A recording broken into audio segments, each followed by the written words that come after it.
వ్యవసాయం చేస్తూ ప్రాక్టికల్గా వారు ఈ యాత్రకు సుభాష్ పాలేకర్ గారితో నన్ను మాట్లాడిపించడం జరిగింది.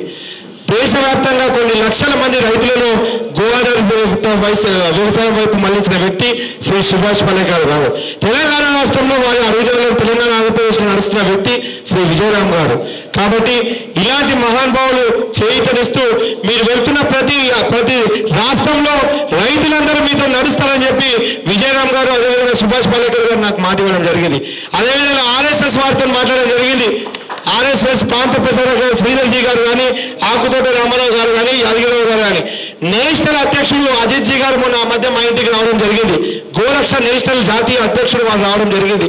వారు మా ఇంట్లోకి వచ్చి మాతో మాట్లాడిన తర్వాత అన్ని రాష్ట్రాల్లో ఉన్న గోభక్తులు మీతో ఖచ్చితంగా కలిసి నడుస్తామని చెప్పారు.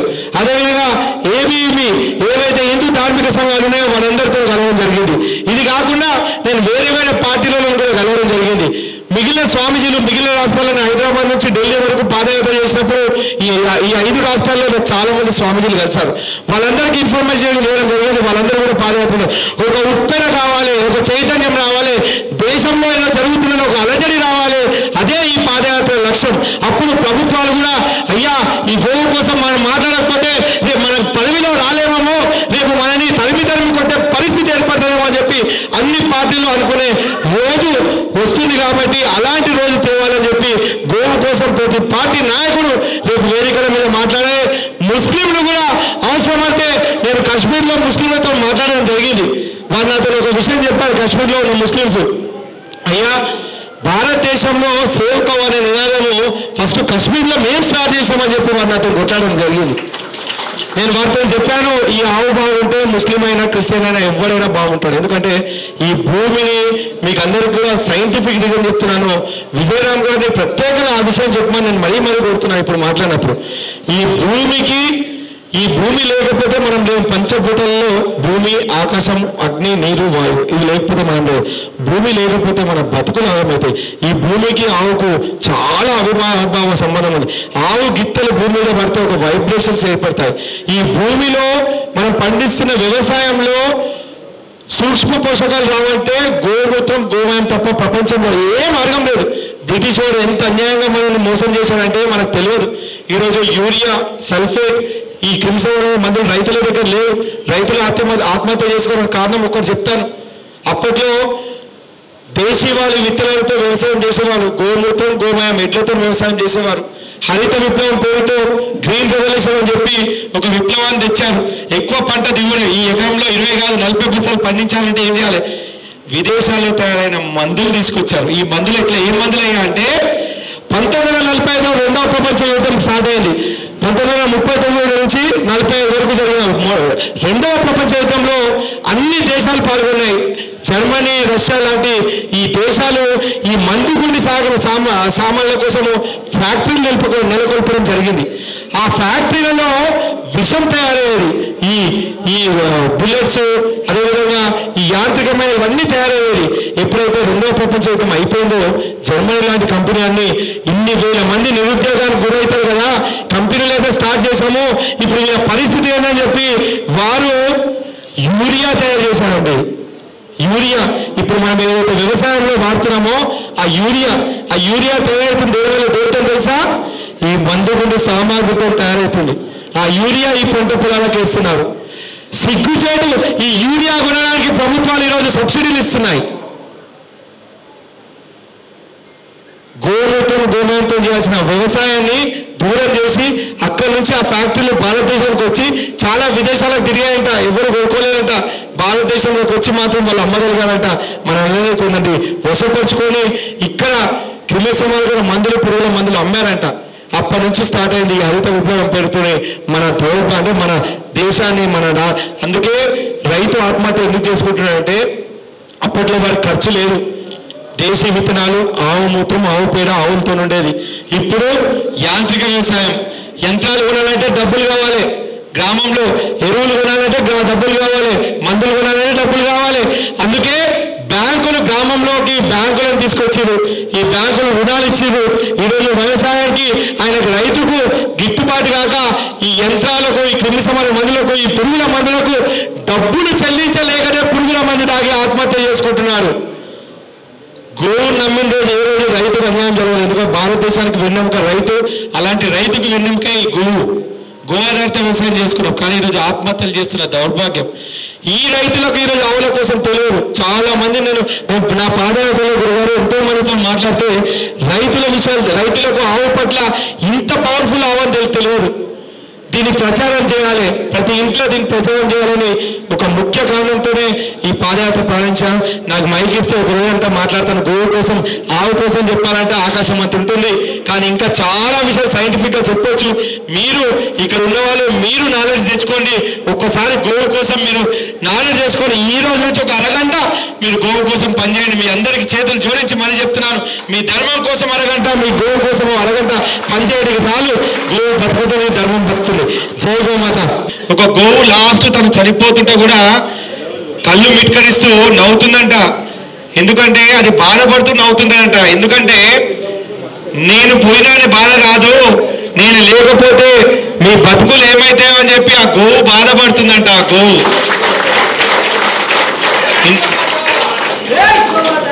ఇందాక రామారావు గారు పాట పాడారు చక్కగా. ఒక ఆవు ఒక ఊర్లో ఒక వ్యక్తి ఆవుల మధ్యన పుట్టి పెరిగినప్పటి నుంచి ఆవుల మధ్యన పెరిగిన వ్యక్తి ఒక గోవు ఒట్టిపోయిందంట, మొత్తం ముసలిది అయిపోయిందంట. అప్పుడు ఊర్లో ఉన్న వాళ్ళందరూ అన్నారంట, అయ్యా ఈ గోవు ఎందుకు, దీన్ని ఉట్టిగా గడ్డి వేసి నీ డబ్బులన్నీ వేస్ట్ చేసుకుంటాము, అది ఉట్టిపోయింది, కషాయానికి అమ్మాయి అని చెప్పారంట. ఆ వ్యక్తి చిన్నప్పటి నుంచి ఆవుతో పెరిగిన దానికి వాళ్ళ ఇంటికి వచ్చిందంట. ఆ వాహనం అక్కడ ఉంటే ఆ కషాయం దగ్గర ఆవును పంపించేస్తుంటే కన్న తల్లి కూడా ఆ గోవు దగ్గర నిలబడ్డాడంట. అప్పుడు ఆ బిడ్డ పిలిచిందంట, అమ్మా నువ్వు లోపల తల్లి, మనం ఈ ఆవును అమ్మేసినాము, దాన్ని కషాయం తీసుకెళ్తున్నాడు, నువ్వు రా అంటే ఆ తల్లి చెప్పిందంట, నేను రాను బిడ్డ అనంట. ఎందుకంటే ఈ ఆవు ఎట్లయితే పనికి రాకుండా ఉన్నదో, చిన్నప్పటి నుంచి నీకు పాలు పోసి పెంచి పెద్ద చేసిన నేను కూడా ఈరోజు అదే స్థితిలో ఉన్నాను. ఆ ఆవు పాలు తాగి పెరిగినావు, ఆవుతో పెద్దగైనావు, ఆవులతో కలిసి నువ్వు ఇంత వారి అయ్యావు. నేను కూడా నిన్ను కన్నాను, పాలిచ్చాను, పోషించాను. ఇప్పుడు నేను కూడా ముసల్దాన్ని అయిపోయాను, నేను కూడా దేనికి పనికి రాకుండా ఉన్నాను, నన్ను కూడా ఈ కషాయ వాడికి అమ్మాయని చెప్పి ఆ కన్న తల్లి చెప్పిందంట. ఆ కొడుకు కన్నీళ్లు పెట్టుకొని, అమ్మా నేను చేసిన తప్పేందనేది ఆ కొడుకుకి అర్థమైపోయి కన్న తల్లి పాదాలు మొక్కి, ఆ గోమాత పాదాలు మొక్కి ఆ గోవును సాధారణంగా ఇంటిలోకి తీసుకొచ్చాడంట. ఇది గోమాత మహత్యం. ఈరోజు ఈ గోవు మహత్యం తెలియక రైతులైనా, అదేవిధంగా ఎవరైనా సరే, రైతులైనా ఇంకెవరైనా సరే గోవు మహత్యం తెలియకనే దాన్ని కషాయానికి అమ్ముతున్నాడు. ఒక ఒట్టిపోయిన గోవు కూడా విజయరామ్ గారు చెప్తుంటారు, దాని పేరుతోని 30 ఎకరాలు సాగు చేయొచ్చంట. ఆవు లేకపోతే మీరందరూ ఇక్కడికి వచ్చిన వాళ్ళు ఒకటే గుర్తుపెట్టుకోండి, మీ పిల్లల భవిష్యత్తు లేదు. ఈరోజు గోవు కోసం మేము పిచ్చోళ్ళమై పాదయాత్రలు చేస్తున్నాము. మన పిల్లలు బాగుండాలంటే మనం డబ్బులు సంపాదిస్తున్నాము, వాళ్ళ కడుపు నిండా తిండి పెడుతున్నాము, కానీ ఎక్కడ వాళ్ళకి ఇమ్యూనిటీ పవర్ లేదు. ఎందుకంటే తింటున్నంత విషాహారం కాబట్టి. ఎక్కడ భూమిలో సూక్ష్మ పోషకాలు లేవు. రామాయణ మహాభారత కాలం నుంచి ఈ భూమిపై మనం వ్యవసాయం చేస్తూ వచ్చాం. ఎక్కడ భూమిలో సూక్ష్మ పోషకాలు లేవు. కానీ రాబోయే 20 ఏళ్లలో ఈ భూమిపై ఒక్క పంట కూడా పండదు. ఈ ఆవు అనే దానికి ఒక మతం కాదు, ఒక పార్టీ కాదు. ఈ ఆవు ఏ పార్టీకి చెందింది కాదు, ఏ మతానికి చెందింది కాదు. అందుకే గోవును విశ్వమాతగా ప్రకటించారు. గావో విశ్వమాత అంటే గోవు విశ్వం మొత్తానికి తల్లి. ఆ గోవు లేకపోతే ఈ విశ్వమే నాశనం అవుతుంది, ఈ పర్యావరణం నాశనం అవుతుంది, ఈ భూమి నాశనం అవుతుంది. అందుకే భూరక్షణ, గోరక్షణ, దేశ రక్షణ, పర్యావరణ రక్షణ పేరుతో ఈ మహాపాదయాత్రను ప్రారంభించాం. దయచేసి మీ బాధ్యత. రేపు మీ పిల్లల లైఫ్ స్పాన్ దెబ్బతింటుంది. గోవు లేకపోతే మీ పిల్లల లైఫ్ స్పాన్ ఇప్పటికే ప్రతి ఇంట్లో ఒక మెడికల్ షాప్ తయారైంది. అందరూ మందులు వేసుకొని కుటుంబం ఎవరైనా ఇక్కడ ఉన్నారో ఒక్కరు చేయలేపండి చెప్తున్నాను. మన పెద్దలు 100 సంవత్సరాలు బతికారు.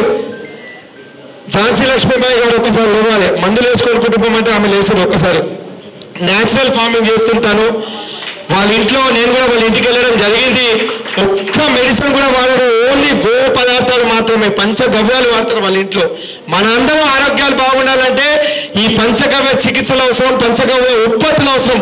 మీరు ఆవును తెచ్చుకొని ఇంట్లో పెంచుకోమని నేను ఎవ్వరికి చెప్తలేను. మీరు వాడే సబ్బులు ఈరోజు లక్ష సబ్బు, కోట్ల రూపాయలు ఒక హీరోయిన్ వచ్చి ఇలా తిరుగుతుంది, మీరు ఆ సబ్బును కొనుక్కుంటున్నారు. ఆ సబ్బు వల్ల ఎంత అనర్థం అవుతుంది మీ స్కిన్కు. అదే గోమయంతో ఎన్నో రకాల సబ్బులు ఎన్నో రకాల ఉత్పత్తులు తయారవుతున్నాయి. మీరు ఆవును పెంచుకోకున్నా సరే ఆ ఉత్పత్తులు వాడండి, మీ నుంచే ప్రారంభించండి. ఇక్కడికి వచ్చామా, మీటింగ్ విన్నామా, వెళ్ళిపోయామా కాదు. ప్రాక్టికల్గా ఉద్యమం చేస్తే మీ పిల్లలు, మీ భవిష్యత్ తరాలు బాగుంటాయి. మన దేశానికి, మన సమాజానికి మనం చేయాలనుకుంటే మీరు స్వచ్ఛమైన ఆవు పాలు తాగండి, ఆవు ఉత్పత్తులను వాడండి. మీకు ఒకవేళ పొలం ఉన్నట్టయితే గో ఆధారిత వ్యవసాయంతో చేసిన పంటలు మీ కుటుంబానికైనా పండించుకోండి, వాళ్ళను ఆరోగ్యంగా బతుకుతారు. మీరు కరోనా మహమ్మారితో ఎంతమంది అల్లలాడిపోయినా మీకు అందరికీ తెలుసు. ఈరోజు ఏం పాపం చేసిందని ఈ గోవును ప్రభుత్వాలు పట్టించుకుంటలేవు, వ్యవస్థ పట్టించుకుంటలేవు. ఈ గోవు మాత్రం అందరు గో ప్రవేశాలకు కావాలి. భర్త బాగుండాలంటే భార్య పోయి గోవు చుట్టూ తిరిగి వస్తుంది, కుటుంబం బాగుండాలంటే అందరూ గోవులు మొక్కుతారు. కానీ ఈ గోవుని ఇంత కిరాతకంగా చంపేస్తున్నారు. ఈ గోవు లేకపోతే మనం ఎవ్వరం మిగిలము. ఇంత సైంటిఫిక్ రీజన్. అవును, నేను వైజ్ఞానిక పరంగా చెప్తున్నాను. జపాన్ లాంటి దేశాల్లో కూడా ఆవు పేడతోని రాకెట్ లాంచ్ చేయడం జరిగింది మొన్ననే. విదేశాలు మన సంస్కృతి సంప్రదాయాలను గౌరవిస్తుంటే మనం మాత్రం మనలో మనం కుమ్ములాడి నీ సంస్థ నా సంస్థ, నీ ఇల్లు నా ఇల్లు, నీ అంటే నీ ప్రాంతం నా ప్రాంతం, ఎవరికో పేరు వస్తుంది, బాలకృష్ణ పేరు వస్తుంది, ఇంకెవరికో పేరు వస్తుంది. ఇది కాదండి. బ్రిటిష్ వాడు మన నాడిని ఎప్పుడో పసిగట్టి 1000 సంవత్సరాల కిందనే మొఘలాయులు 1000 సంవత్సరాల కింద మన నాడిని పసిగట్టి ఈ భారతీయులకు ఐక్యత ఉండదు, వీళ్ళని ఎట్లయినా వీళ్ళను పరిపాలించాలంటే ఒకరినొకరు divide and rule policy British వాడు కాదు, మొఘల్ చక్రవర్తి నుంచే ఇది ప్రారంభించారు. మనలో ఐక్యత లేదు. ఇంకా అదే బతుకులు మనం బతికితే రేపు మీ పిల్లలు వాళ్ళ చేతి కింద మోచేలు నీళ్లు తాగాల్సిన బతుకులు ఏర్పడతాయి. ఇంకా బానిసలుగా మనం వస్తే. మీకు బంగ్లాదేశ్లో జరిగిన సంఘటనలు తెలుసు. ఈరోజు అల్లకొల్లం అవుతుంది. మనకైతే ఏం కాదులే, మనం డబ్బులు సంపాదించుకోవడం మనం బాగున్నాం కదా, మన వారికి ఎవరు వస్తాడు, మన దేశానికి ఏం కాదు అనుకోకండి. అఖండ భారత్ అంటే ఎంత పెద్ద భారతదేశం ఉంటే విశాల అఖండ భారతదేశం. ఈరోజు ఆ విశాల అఖండ భారతదేశం ఎక్కడైనా ఉందా? ముక్కలు ముక్కలుగా అవుతున్నాయి.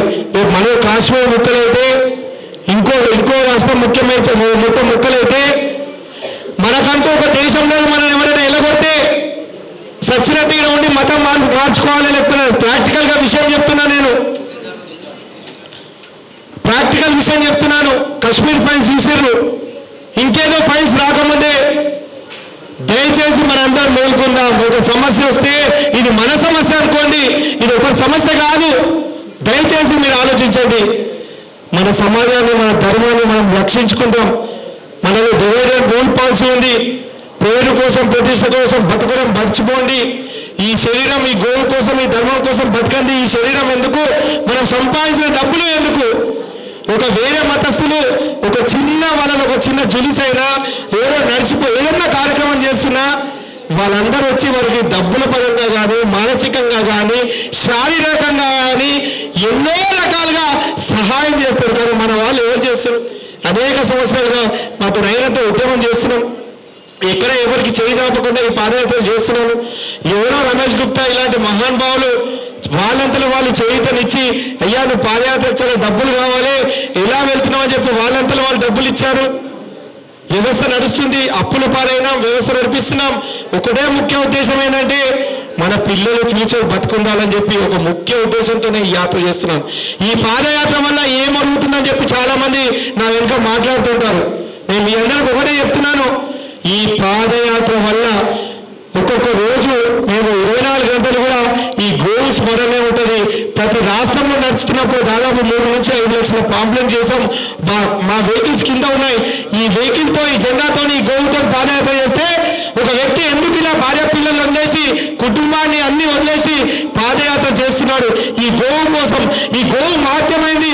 ఈ భూమి కోసం అంటున్నాడు. ఈ భూమి మహత్యమైంది. గోవుకు భూమికున్న సంబంధం ఏంటి? మన ఫ్యూచర్ తరాలు ఏ విధంగా నాశనం అయిపోతాయని ప్రతి ఒక్కరు ఆలోచిస్తారని చెప్పి వారిని చైతన్యవంతులు చేయాలి. అదేవిధంగా ప్రభుత్వంలో ఉన్న ప్రతి పార్టీ, ఏ పార్టీ అయినా సరే, కేంద్రంలో కానీ రాష్ట్రంలో కానీ మనందరికీ ఆరోగ్యం కావాలంటే ఈ గోవు కావాలి, వ్యవసాయం కావాలి, గోవు ఉత్పత్తులు కావాలి. కాబట్టి ఏ పార్టీ లేదు, అన్ని పార్టీలలో మీ ఇంటికి ఓటు అక్కడ అడగడానికి వచ్చినప్పుడు మీరు చెప్పండి, అయ్యా మీ డబ్బులు కాదు, మా గోవుని బతికించండి, మా ధర్మాన్ని బతికించండి అడగండి. ఎందుకు మీరు అడగలేకపోతున్నారు? మీ ధర్మం వచ్చే వరకు మీ పార్టీలు అడ్డం వస్తాయి. వేరే పార్టీ వారికి అన్ని వదిలేస్తారు. వారి ధర్మం, వారి మతం వచ్చే వరకు వాళ్ళందరూ గట్టిగా ఒకరై గట్టిగా సిగ్గుపడుతున్నాం. కులాల కుంపటితోనే మన హిందూ ధర్మంలో పుట్టి మన ధర్మం కోసం మనం మాట్లాడలేని దౌర్భాగ్యం ఏర్పడుతుంది. మొన్న మా ఇంటికి వినాయక చవితికి కొందరు స్కూల్ పిల్లలందరూ కూడా వచ్చారు చూడడానికి వినాయకుడు. అయితే బొట్టు పెడుతుంటే ఒక టీచర్ అనేది నేను నక్కలుగా వాళ్ళు హిందువులే కానీ అంటే బొట్టు పెట్టుకుంటే కూడా పెట్టుకోలేని దౌర్భాగ్యం ఏర్పడుతుంది. ఏంటయ్యా మన మతం కోసం మనం ఇక్కడ ఉన్న వాళ్ళు ఎంతమంది బొట్లు పెట్టుకుంటున్నారు? ఎవరు మన సంస్కృతిని కాపాడుతున్నారు? మీరే కాపాడాలి, ఎవరో కాపాడన్నారు. ఆ రోజు ఎన్నో తాళత్యాగాలు చేసి స్వతంత్రం తెచ్చినందుకే ఈరోజు మనం ఇక్కడ కూర్చొని మీటింగ్ చేస్తున్నాం. లోకమాన్య బాలగంగాధర్ తిలక్ గారు గణేష్ ఉత్సవాల పేరుతో స్వాతంత్రం కోసం పోరాట పనిమని ఏర్పరిచారు. మంగళ్ పండుగ 1850 సంవత్సరంలో ఒక ఆవు కొవ్వుతో తయారు చేసిన తూటా కోసము ఆ జనరల్ను కాల్చి చంపేసి ఈ కొవ్వు నేను నా నోట్లో పెట్టుకోనని చెప్పి కాల్చి చంపేసి మన స్వతంత్రోద్యమానికి మన గోరక్షణ కోసం శ్రీకారం చుట్టాడు. ఎన్నో ఏళ్ళుగా గోరక్షణ ఉండడం జరుగుతుంది. ఇంకా గోవులను అంతరించిపోతున్నారు. రోజు 50,000కు పైగా ఆవులు అతి కిరాతకంగా చంపేస్తున్నారు. ఇంకా మనకు పట్టి లేనట్టు మన బాధ్యత లేనట్టు ఉంటే ఎవరు? ఈరోజు రైతులు అమ్ముతున్నారు, మన హిందువులే అమ్ముతున్నారు, హిందువులే ట్రాన్స్పోర్ట్ చేస్తున్నారు. తినేవాళ్ళు కూడా కొందరు మన దాంట్లో కూడా ఉన్నారు. కాబట్టి మనందరి బాధ్యత కాదా ఇది? ఈ గోవు కోసం ఒక మతాన్నో ఒక పార్టీనో మనము తప్పుగా చేయడం కరెక్ట్ కాదు. మన కుటుంబంలో సభ్యులు బాగలేరు, మన కుటుంబం ఐక్యత కావాలి. మనం ఐక్యంగా ఉంటే ఏదైనా సాధించగలుగుతామని ఒక గొప్ప సంకల్పాన్ని ఒక మహాయజ్ఞాన్ని తీసుకొని ఈ పాదయాత్ర చేస్తూ ఉన్నారు. కాబట్టి దయచేసి చాలా మంది పెద్దవాళ్ళు మాట్లాడేది ఉంది కాబట్టి మీ అందరికీ పాదాలు జోడించి మరీ చెప్తున్నాను. ఈ వ్యవస్థ స్వార్థంతో చేస్తున్న వ్యవస్థ కాదు స్వామి. నా బతుక అయిపోయింది, 50 సంవత్సరాలు పైగా అయిపోతుంది. నేను స్వార్థంతో చేస్తున్న పాదయాత్ర కాదు, ఇది ధర్మం కోసం. కాశ్మీర్కి వెళ్ళాను నేను. కాశ్మీర్కి వెళ్తే చాలా మంది అక్కడ ఉన్న వాళ్ళు అన్నారు, 3 రోజులు అక్కడ ముస్లిమ్స్తో ఉన్నాను. అయ్యా నువ్వు ఈ ప్రాంతంలోకి వస్తే ఏదో జరుగుతుంది, నువ్వు ప్రాణాలతో కూడా పోలేవు ఇక్కడ నుంచి అని చెప్పడం జరిగింది. ఈ గోవు కోసం ఈ ధర్మం కోసం నా ప్రాణాలు పోయినా సరే నేను ఖచ్చితంగా అక్కడి నుంచే చేస్తానని చెప్పి పాదయాత్ర నేను సంకల్పం తీసుకున్నాను. ఎందుకంటే భరతమాత నుడితి తిలకము కశ్మీర్ నుంచి పాదయాత్ర అమ్మ పాదాల వరకు కన్యాకుమారి వరకు పాదయాత్ర చేయాలని ఒక సంకల్పం తీసుకున్నాం. ఆది శంకరాచార్యులు మన హిందూ ధర్మాన్ని ప్రతిపాదించడానికి ఆది శంకరాచార్యులు జగద్గురు వారు దేశమంతా 3 సార్లు కశ్మీర్ నుంచి కన్యాకుమారి వరకు పర్యటన చేయడం జరిగింది. అదేవిధంగా వివేకానంద స్ఫూర్తితో ఈరోజు యువతను మేలుకొల్పుతున్న ఒక మహానుభావుడు వివేకానంద స్ఫూర్తి తీసుకొని కశ్మీర్ నుంచి కన్యాకుమారి అయిన పాదాల వరకు కూడా నేను ఈ పాదయాత్రలు పెట్టుకోవడం జరిగింది. ప్రతి క్షణం గోనామం తప్పితే వేరే ఏది లేదు. మీరు కూడా అలా చేస్తే మనందరం బాగుంటుందని చెప్పి ముఖ్య ఉద్దేశంతో నేను తెలంగాణ రాష్ట్రంకు డిసెంబర్లో ఆదిలాబాద్ నుంచి ఎంటర్ అవుతాను. మీకు పాదయాత్ర బ్రోచర్ కూడా ఇక్కడ ఉంది. మీ అందరికీ ఇప్పుడు ఫోన్ నంబర్లు మీరు రాసి పెట్టండి. సేవ్ కౌ సేవ్ ఎర్త్ అని www.org.com కొడితే సేవ్ కౌ సేవ్ ఎర్త్ అనేది మీరు కొడితే రోజు పాదయాత్ర ఎక్కడ ఉంటుందని తెలుస్తుంది. మీ మిత్రులకు మీ కుటుంబ సభ్యులకు నేను చెప్తున్నాను, మీ ఇంట్లో ఫంక్షన్ అయితే 1000 మంది వస్తారు. అందరికీ అంత కెపాసిటీ ఇక్కడ. ఒక మీటింగ్ పెడితే మీరు ఒక 4 తీసుకురాలేరు. మేము ఇండియా పార్క్ దగ్గర కూడా గురుగారు మీరు వచ్చారు కూడా మనం చాలా బాధపడ్డాం. బంగ్లాదేశ్ కోసం మనము అక్కడ ఇండియా పార్క్ దగ్గర చేతన్ గారు వాళ్ళు ర్యాలీ చేస్తే ఎంత తక్కువ మంది సంఖ్యలో వచ్చారు.